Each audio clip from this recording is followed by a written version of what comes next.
They called it the Ghost Ship, a name that would come to mean more than anyone could bear. Deep in the heart of Oakland, California, hidden behind rusted doors and broken walls, there stood a warehouse that pulsed with life. It wasn't in any city brochure. It wasn't meant for business. It was meant for believers, for those who painted, sang, and danced where they weren't supposed to. They built their world from discarded wood and borrowed lights.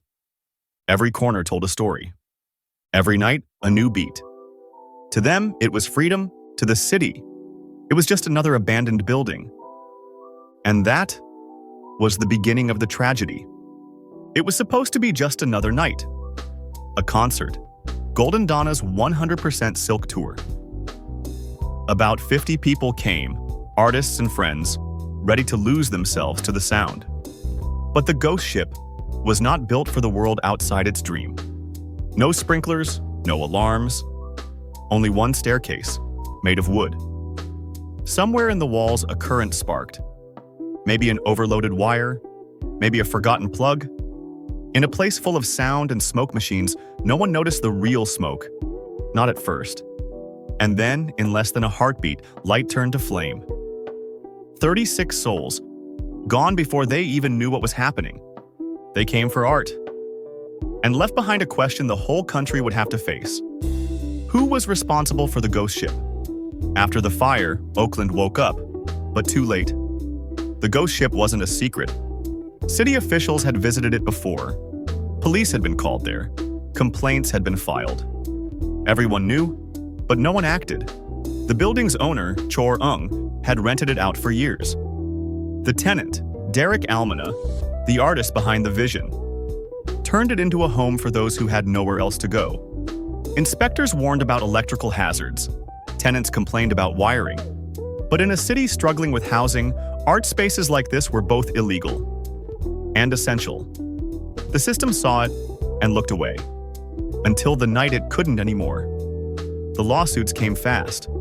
Families of the victims sued the city of Oakland, the property owners, and Pacific Gas and Electric, PG&E, accusing them of corporate negligence, of knowing the risks, and doing nothing.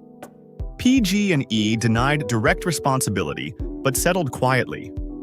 The city argued immunity, saying it couldn't be held liable for failing to inspect. The property owner said the tenants were to blame. And the tenants, Almina and Harris, faced criminal charges. But behind every legal argument were the families. Parents, siblings, friends, all asking one question: how could this happen here? The Ghost Ship became more than a fire scene. It became a symbol of what happens when creativity meets neglect. Derek Almana eventually pleaded guilty to 36 counts of involuntary manslaughter. He was sentenced to 12 years, but served most of it under house arrest. PG&E paid settlements. The city quietly adjusted fire inspection policies. But for those who lost someone, it wasn't justice. Their families said the same thing, again and again. They were artists. They didn't deserve to die for creating.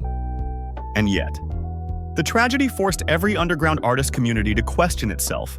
Can freedom exist in unsafe spaces? Can creativity survive when safety costs too much? The Ghost Ship was supposed to be a home for dreamers. Instead, it became a warning, whispered through every art scene across America. In the years since, laws have changed. Inspections got stricter. But the wounds of that night never really healed. The Ghost Ship no longer stands. But its story does. A reminder that behind every city's bright skyline are the forgotten places where people risk everything just to create.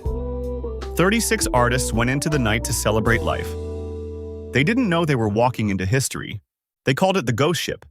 And in the end, that's exactly what it became.